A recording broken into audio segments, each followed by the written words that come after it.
ಸಾಮಾಜಿಕವಾಗಿ ಧಾರ್ಮಿಕವಾಗಿ ತೊಡಗಿಸಿಕೊಂಡು ಸಮಾಜದ ಉನ್ನತಿಗೆ ಶ್ರಮಿಸಿದ ಮಹನೀಯರನ್ನು ಗೌರವಿಸುವುದು ಪ್ರಸ್ತುತ.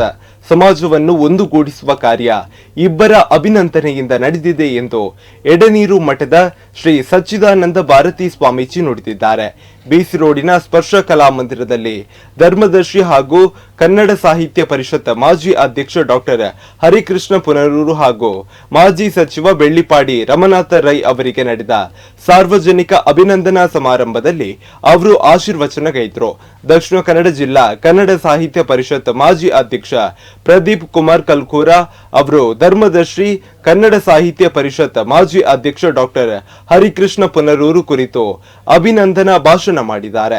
ಸಾರ್ವಜನಿಕ ಬದುಕಿನಲ್ಲಿ ನನ್ನ ಕರ್ತವ್ಯದ ಭಾಗವನ್ನು ಮಾಡಿದ್ದೇನೆ. ಎಲ್ಲ ಜಾತಿ ಮತ ಭಾಷೆ ಮೀರಿ ಮನುಷ್ಯರಾಗಿ ಬಾಳಬೇಕು ಎಂದು ರಮನಾಥ್ ರೈ ಹೇಳಿದ್ದಾರೆ.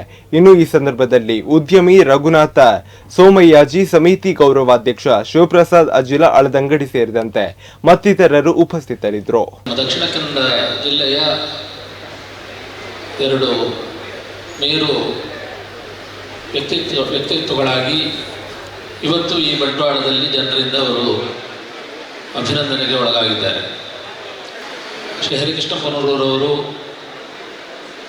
ನಮ್ಮ ಮಠಕ್ಕೆ, ನಮ್ಮ ಪೂಜ್ಯ ಗುರುಗಳಿಗೆ ಬಹಳಷ್ಟು ಪ್ರೀತಿಪಾತ್ರರಾಗಿ ಬಹಳ ವರ್ಷಗಳಿಂದ ಮಠದ ಮೇಲೆ ಅಭಿಮಾನವನ್ನು ಇರಿಸಿಕೊಂಡು, ಅದೇ ರೀತಿಯ ಅಭಿಮಾನವನ್ನು ಕೂಡ ಆ ನಂತರದಲ್ಲಿ ನಮ್ಮ ಸನ್ಯಾಸದ ನಂತರದಲ್ಲಿ ಕೂಡ ಮಠದಲ್ಲಿ ಇರಿಸಿಕೊಂಡು ಮಠದ ಕಾರ್ಯಕ್ರಮಗಳಲ್ಲಿ ಬಿಡುವಿದ್ದಾಗ ಖಂಡಿತವಾಗಿ ಬಂದು ಭಾಗವಹಿಸಿ ನಮ್ಮನ್ನು ಸಂತೋಷಗೊಳಿಸಿದಂಥ ಒಬ್ಬರು ವ್ಯಕ್ತಿ ಅವರು. ಬಹುಶಃ ಇನ್ನು ಎಡನೀರು ಮಠದ ಒಂದು ಸಂಬಂಧ ಎಂಕಲ ಬಾರಿ ದುಂಬುಡ್ತೇವೆ. ದಯಮಂಡ ಕೇಶವಾನಂದ ಭಾರತ ಸ್ವಾಮೀಜಿಯರು, ಕೇಶವಾನಂದ ಭಾರತಿ ಸ್ವಾಮೀಜಿಯರು ಎಂಕ್ ಬಾರಿ ಪ್ರೀತಿದಾರೆ.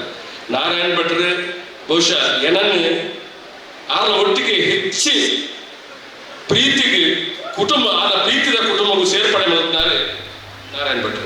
ಆ ಕುಟುಂಬದ ಆದ ಒಂದು ಪ್ರೀತಿದ ಕುಟುಂಬದ ಒಂದು ಭಾಗವಾಗಿ ಆ ನಿತ್ಯವನ್ನು ಕೂಡ ಒಂದು